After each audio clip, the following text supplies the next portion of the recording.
That's a tempting challenge, Kyle. It really is.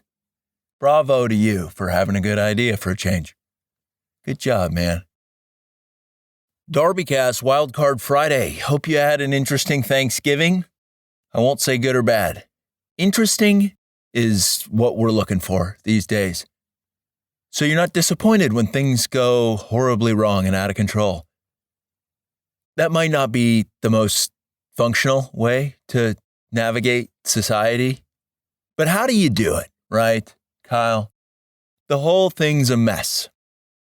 DarbyCast episodes have not been keeping pace with the nonsense because we've already conceptually addressed most of what's going on in the world in previous episodes. Kyle, you have to know this. Also, time out. If you're new to the show, leave. Get out. There is a distinct possibility that you don't belong here at all and that you are an illegal immigrant of this podcast. And Kyle has instructed me to deport all illegals. Kyle hates illegal immigrants. And that's refreshing in a lot of ways, Kyle, because people don't say stuff like that. That is totally an acceptable position to have. And from my understanding, Kyle, okay, that's based on economics and not necessarily a race thing. Kyle, that lane's open. If you want to be a racist, I don't even care anymore. Do whatever makes the most sense for you. In your heart, Kyle. However, I was thinking about Kyle's challenge. Many of you are probably scratching your head and saying, what's Kyle's challenge? What did he issue you? Kyle told me it might be an interesting thing to do to go to an urban area, a city, for example, and role play as a lefty and employ sincere sarcasm, which sounds an awful lot like lying, Kyle. Okay. But that would be fun. I don't know how much it would change. In a lot of ways, a lot of stuff is pretty out of pocket, pretty out of hand in this world of ours. I've had some dark thoughts as it relates to my assessment of the modern world. There's some days when I go on the web and I hear people bickering about elections, and I think to myself, you fools, don't you realize it's already over? And the shooting simply hasn't started yet? You ignoramus? But then there's other days when I say, to hell with my perceptions of things based on verifiable facts and empirical data. What if today I were willfully and flagrantly optimistic in a way that would make a sane and rational person recoil and say, what kind of drugs are you on? But wouldn't that be interesting? Let's take a couple steps back. To adopt the positions of a radical lefty and start agreeing with them on stuff, but then blowing past even their sensibilities? Some of the less experienced DarbyCast doctors in training right now are saying, what does this all mean? What's about to happen? Whereas the veterans know a good time is about to materialize in a way that is not at all small. It is, in fact, huge. Wouldn't that be a conversation? You just slap on a name tag sticker, and in blue Sharpie, you write, my name is Ernie, if you're a guy. If you're a girl, a woman, my name is Blake. Lefties name their daughters unisex things, right, Kyle? Butch daughters, disgusting creatures. No child is disgusting, right? But the world and their parents and their peers can certainly take away from their shimmering spirits.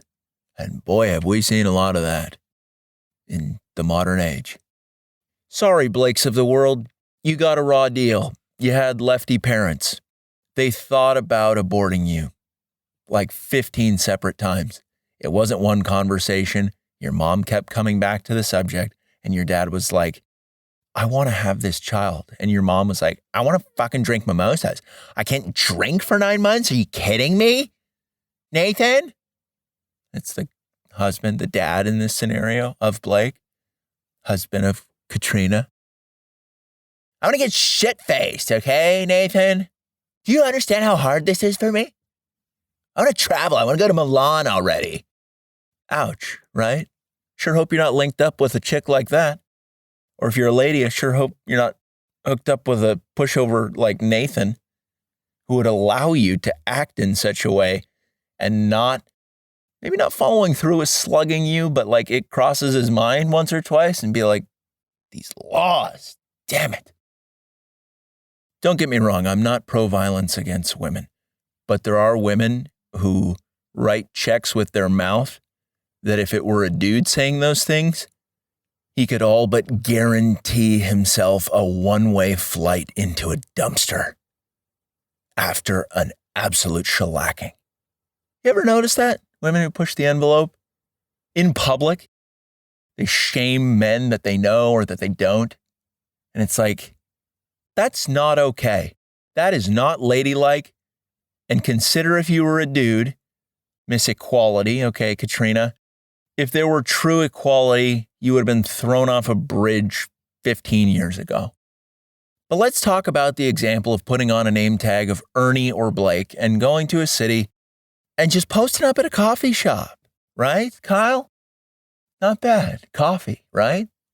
Cup of Joe in the morning. Get you started. I drink my coffee black, Kyle. I like my coffee like I like my women.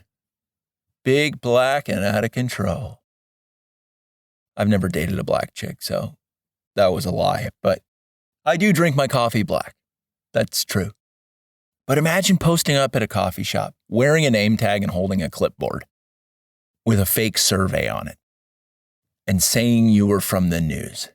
Not even like a news organization specifically. You don't say I'm from MSNBC, CNN, New York Times, Washington Post, Dallas Tribune, Baltimore Sun, San Diego, who gives a fuck? Does San Diego have a newspaper, Kyle? They must. But you ask people about their political views.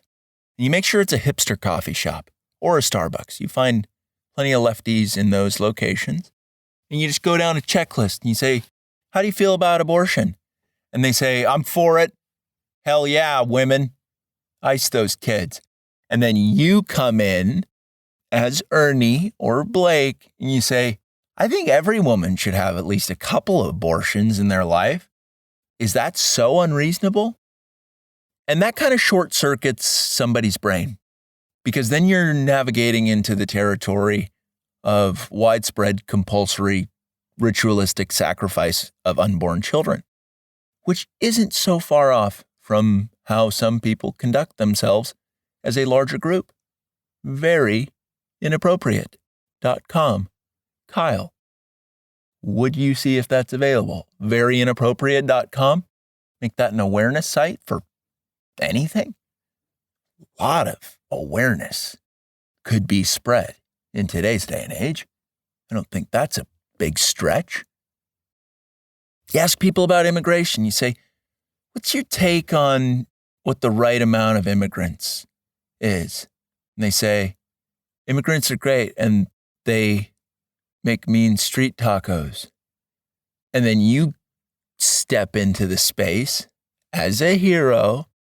You say, I think we should replace the entire population of the United States with people from sub-Saharan Africa as an ethical play.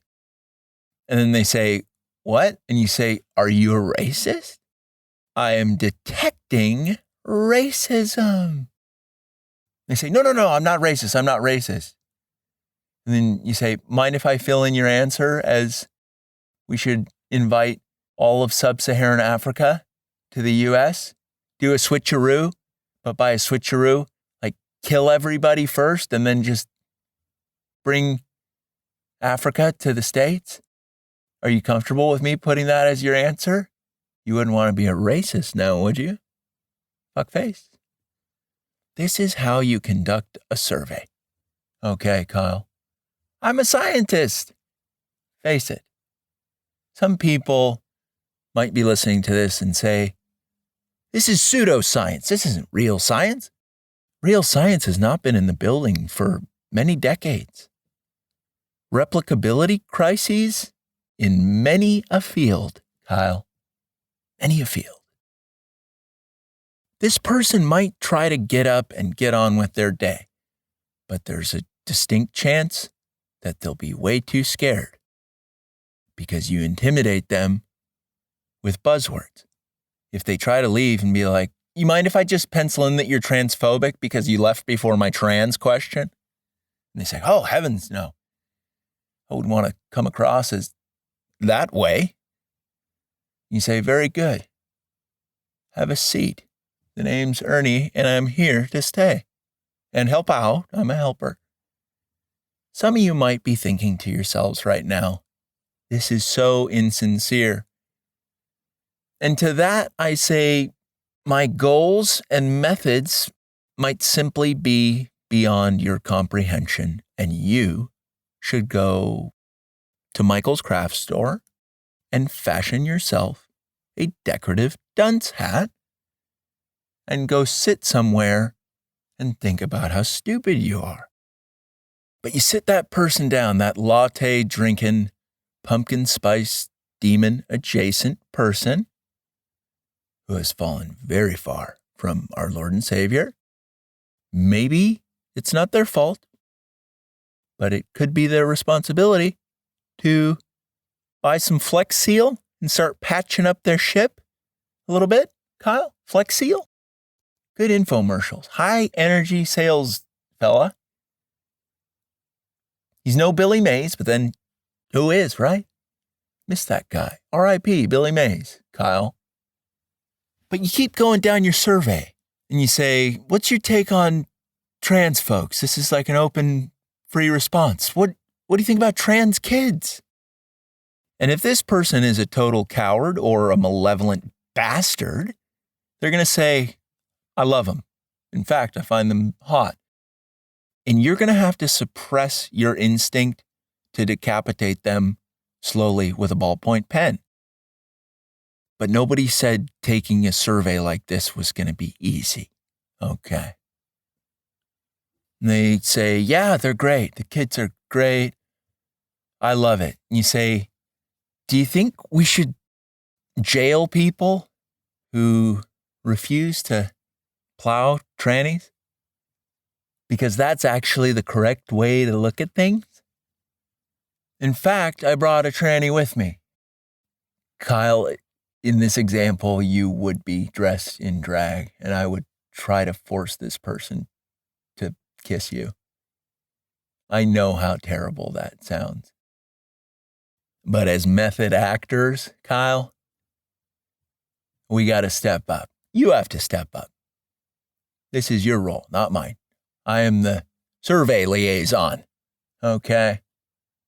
We keep going down the questionnaire, right, Kyle?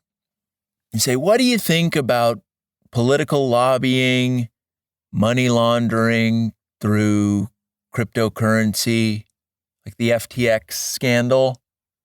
Morally correct or very morally correct? I only have two options on this survey. And they say, well, I don't know about corruption. And then you just write down, okay, so we got an anti-Semite on our hands, you stupid son of a bitch. I'll just write that in the margin. Next question, how do you feel about every single black person, whether you've met them or not? A is, I love them. B is, I want to be them. C, we should give them money. And D is all of the above. Do you know your answer? Do you know it? Oh, right. E is, I'm a flagrant racist and a genocidal maniac. You're not going to put E as your answer, are you? Next question, free response, fill in the blank. Joe Biden is blank. Some other people have put the words a lover. Some people have put a fighter. Some people have put inspirational. Other people have said he's so lucid, he should get a Nobel Prize in the category of big thoughts and eloquent speeches. Those are just examples of things you could do. They're thinking, they're sipping their latte. They pop a couple benzos because they're like, this is so uncomfortable. Kyle, you come back in the mix, try to go in for another kiss. We make it all happen with a lot of social pressure. I just kind of take a back seat and start chanting. I'm like, kiss, kiss, kiss. You don't want to do this, Kyle? What, are you some kind of piece of shit? So inappropriate.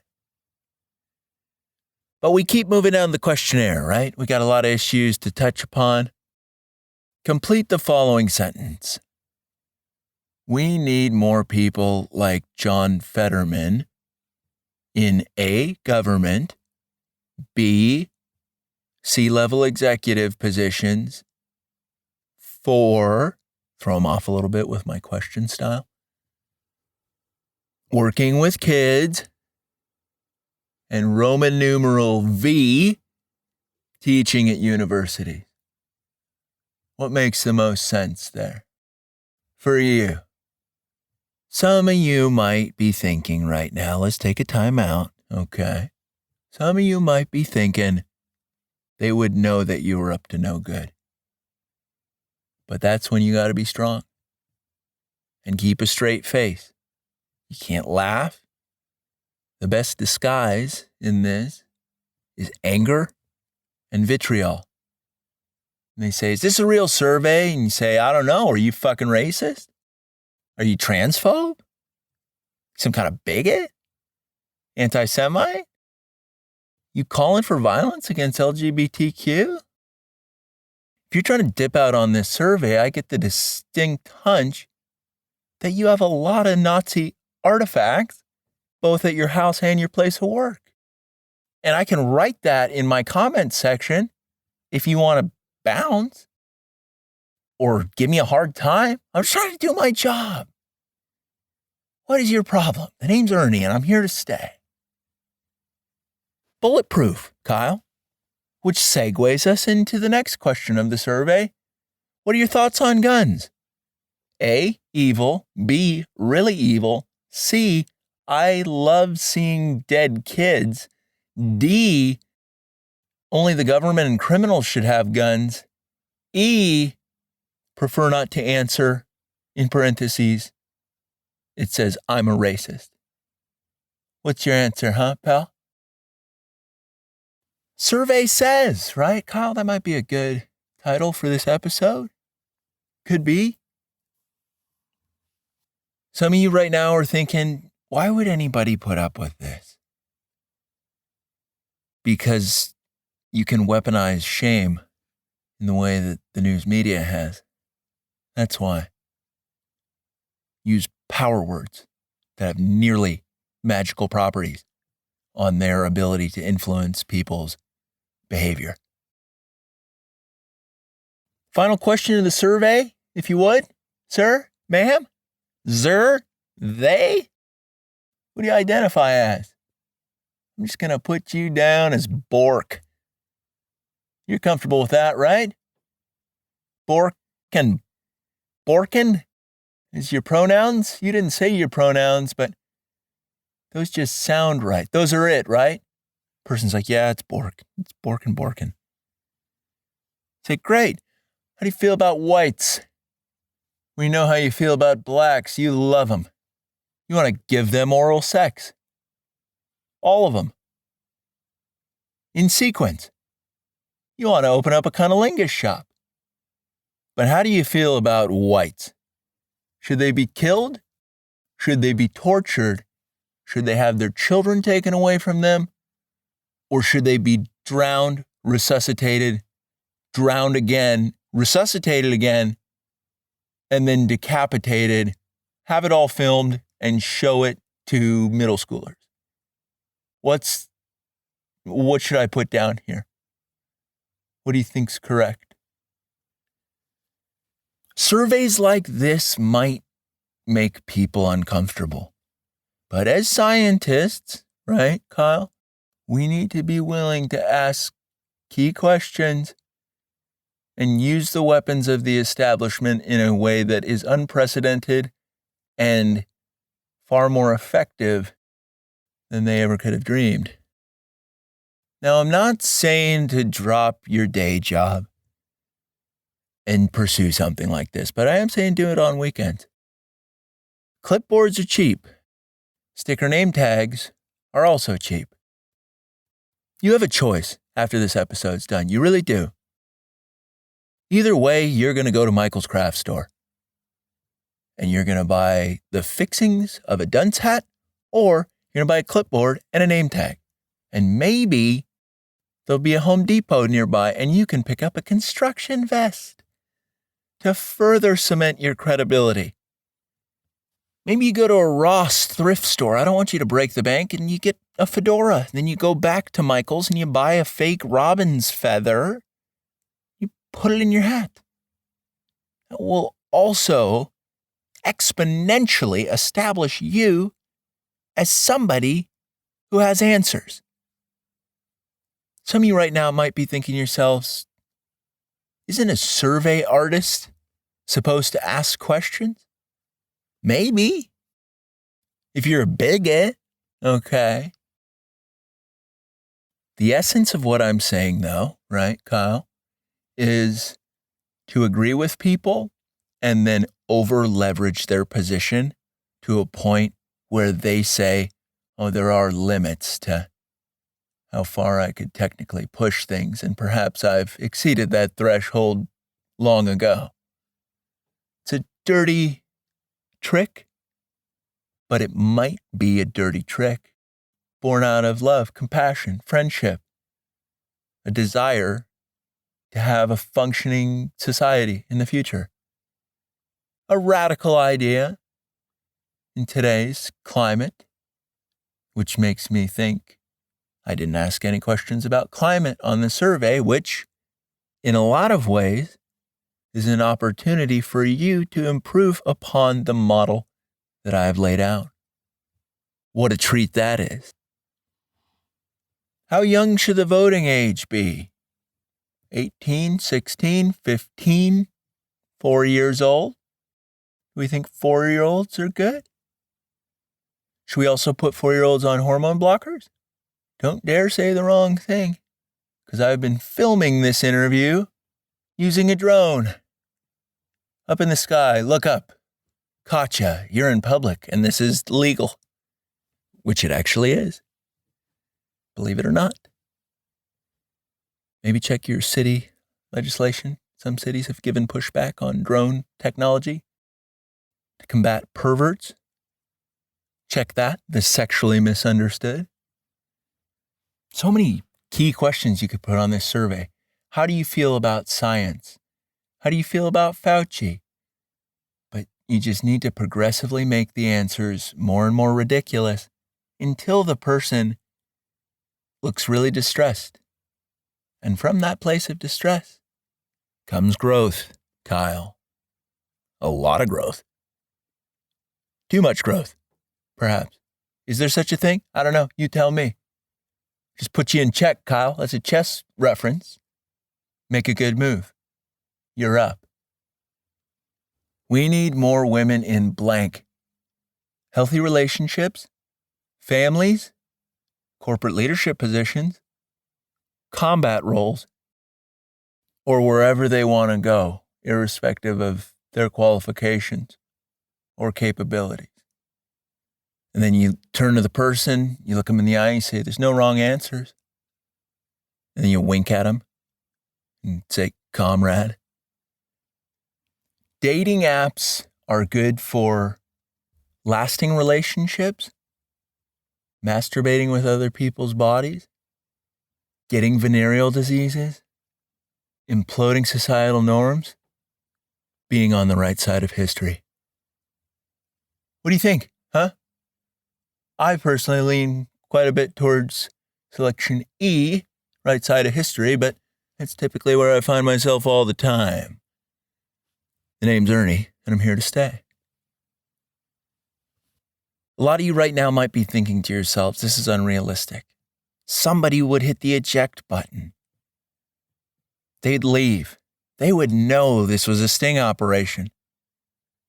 And if they tried to walk or run away, I would just yell at the top of my lungs, this person stole my wallet and called me the N-word. I'm Caucasian, but nobody likes that. I could have somebody glued to their seat with social pressure. Some of you say, that's not ethical. Boo. And if you read between the lines, that's kind of what I'm saying. Congratulations if you are the last horse to cross the finish line. When you go to Michael's craft store, I would like you to make a large paper mache horse and name it Glue Stick, and in parentheses put your own name underneath the word Glue Stick. And then you put that thing on your mantle or on your kitchen table or on your kitchen counter in plain sight. And if you never have people over, it still serves its purpose in reminding you that you're slow. Let me reiterate the sentiments and thoughts of the early portion of this episode. You might not belong here, and that's okay, but leave, right? There is actually a scholastic message that's built into this episode, and it is that language is important, powerful, and that our greatest tool when it comes to interfacing with people are fantastic questions. A well-crafted question goes much further than a lecture ever could. I could go up to people left and right and say, you're an insane person. Would they hear it? No. They would get defensive. They would say, no, you're insane. But that's when you counter them with a dirty question. You say, but what if you're the insane one? Maybe you're not, but what if you are? Have you ever considered that? I know you think I might be the Looney Tune of this Hanna-Barbera whodunit. I don't know if those things are really related. I think there are limitations on that comparison, Kyle, Hanna-Barbera to Looney Tunes. What if questions are exceptionally dangerous, and I would encourage you to use those wisely. There is a chance that everything's totally screwed. But if there weren't a smidgen of hope left in this crazy world of ours, Kyle, then the propaganda would be unnecessary. Allow me to reiterate that. If all hope were lost, the seemingly ceaseless propaganda campaigns against all things that we hold near, dear, and holy would be entirely unnecessary. Pass this gift to a friend today. But that's DarbyCast, Wildcard Friday.